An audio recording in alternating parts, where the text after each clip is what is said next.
ആ ഈ ഗുരുദേവ ക്ഷേത്രത്തിലേക്ക് എത്തി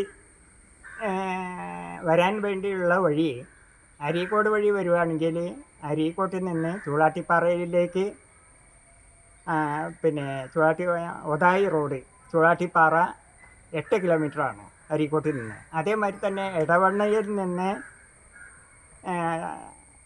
ഒതായി വഴി ചൂളാട്ടിപ്പാറ 8 കിലോമീറ്ററാണ്. അവിടെ ചൂളാട്ടിപ്പാറയിൽ നിന്ന് 2 കിലോമീറ്റർ കറക്റ്റാണ് എസ് എൻ നഗർ.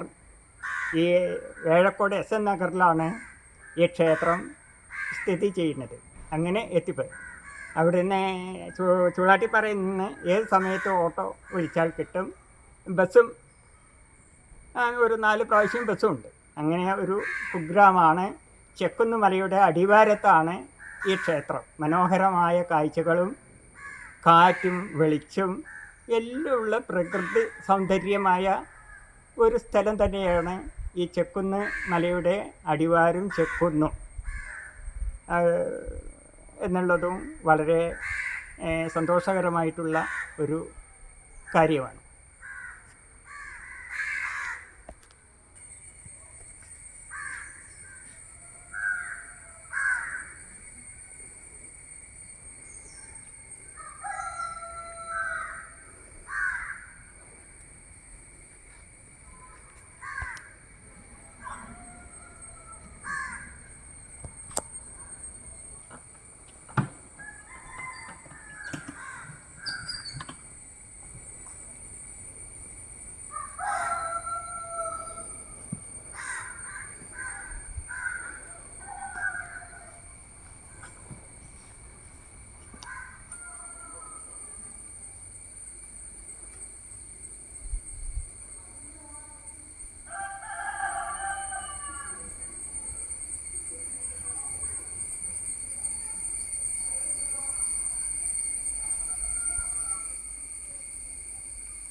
ഇങ്ങനെ ആ ബോർഡും ആ വീടും അടക്കടുത്ത് ഈ ബോർഡും അതും കൂടെ ആവശ്യമായി എന്നൊക്കെ ആവശ്യം.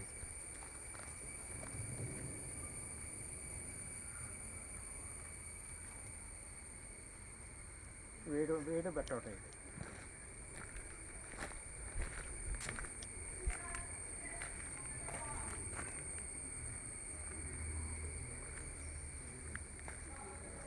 ആ വീടിൻ്റെ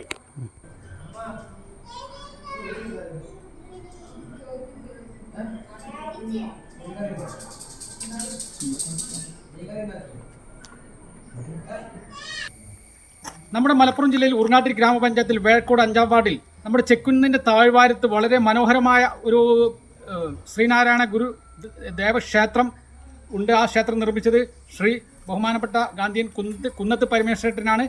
വളരെ വിപുലമായ ഉത്സവങ്ങളവിടെ നടത്താറുണ്ട്. ശ്രീനാരായണ ഗുരു ജയന്തി ദിവസവും ശ്രീനാരായണ ഗുരു സമാധി ദിവസവും വളരെ വിപുലമായ ചടങ്ങുകൾ നടത്തുന്നു.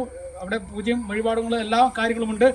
പായസ വിതരണവും മറ്റുള്ള എല്ലാ സംഗതികളും അവിടെയുണ്ട്. മനോഹരമായ ഈ ചെക്കുന്നിൻ്റെ താഴ്വാരത്ത് സ്ഥിതി ചെയ്യുന്ന ഈ ക്ഷേത്രം 1999 വർഷത്തിൽ രൂപീകൃതമായ ഒരു ക്ഷേത്രമാണ്. ഇന്നേക്ക് 25 വർഷം കഴിഞ്ഞു എന്നാണ് ഇതിൻ്റെ വളരെ അഭിമാനമായ ഒരു നേട്ടമാണ് ഈ വേഴക്കോട്ടുകാർക്ക്. നമ്മുടെ രാജ്യത്തിൻ്റെ പല ഭാഗത്തു നിന്നും പല സംസ്ഥാനങ്ങളിൽ നിന്നും ഇവിടേക്ക് ആളുകൾ വരുന്നുണ്ട്. വലിയൊരു പ്രസിദ്ധമായ ഒരു ക്ഷേത്രം തന്നെയാണ് ശ്രീനാരായണ ഗുരു ദേവക്ഷേത്രം വേഴക്കോട്. നമ്മുടെ എസ് എൻ നഗർ എന്നാണ് ഇവിടേക്ക് അറിയപ്പെടുന്നത്. നിങ്ങൾക്ക് ഇവിടുത്തെ ഫോൺ നമ്പർ 97 44 42 26 93 എന്നതാകുന്നു. ഓക്കെ. ശ്രീനാരായണ ആശയം ഈ രാജ്യത്ത് വന്നതിൻ്റെ ശേഷമാണ് ശരിക്കും ഈ രാജ്യത്ത് വിദ്യാഭ്യാസപരമായിട്ട് ആൾക്കാർ വളരാൻ തുടങ്ങിയത് എന്ന് മാത്രമല്ല ആദിവാസികളടക്കം അതുവരെയുള്ള 1977 വരെയുള്ള കാലഘട്ടത്തിൽ സ്കൂൾ ചേർന്നിട്ടില്ല എന്നുള്ളൊരു പരമപരമായ സത്യമാണ്. ഇന്നവർ ഒരു വീട്ടിൽ തന്നെ 3 കുട്ടികൾ TTC യോഗ്യതയുള്ളവരുണ്ട്, സർക്കാർ ഉദ്യോഗസ്ഥന്മാരുണ്ട് എന്ന് മാത്രമല്ല എല്ലാവർക്കും വിദ്യാഭ്യാസം കിട്ടി. അതേമാതിരി തന്നെ ഈ ഏരിയയിൽ തന്നെ ഒരു ഒരു 6 വക്കീലന്മാരടക്കം വളർന്നു വരാൻ കഴിഞ്ഞു. ഡോക്ടർമാർ, എൻജിനീയർമാർ, ഈ രാജ്യത്ത് എല്ലാ മേഖലകളിലും ജോലി ചെയ്യുന്നവർ, അതിന് യോഗ്യമായ വിദ്യാഭ്യാസവും കിട്ടിയിട്ടുണ്ട്. അത് മുഴുവൻ ശ്രീനാരായണ ആശയങ്ങളിൽ കൂടി ആണ് എന്നുള്ളത് പരമപരമായ ഒരു സത്യമാണ്. 1972 ഇവിടെ ഒരു വാഹനം ഓടാൻ 3 പുറവും വെള്ളത്താൽ ചുറ്റപ്പെട്ട ഒരു കരയായിരുന്നു ഈ ഊർങ്ങാട്ടി എന്ന് പറയുന്ന ഈ കുഗ്രാമം. ആ കുഗ്രാമം ഇന്ന് വിദ്യാഭ്യാസപരമായിട്ടും എല്ലാ കാര്യങ്ങളിലും, അതായത് ഒരു വികസിത മേഖലയെ കെട്ടപിടിക്കുന്ന രീതിയിൽ ഈ ആശയങ്ങൾ വളർത്തി കൊണ്ടുവന്നു എന്നുള്ളത് ഈ രാജ്യക്കാർ വളരെ അഭിമാനകരമാണ് നെഞ്ചിലേറ്റിയത് എന്നുള്ളൊരു പരമപരമായ സത്യമാണ്.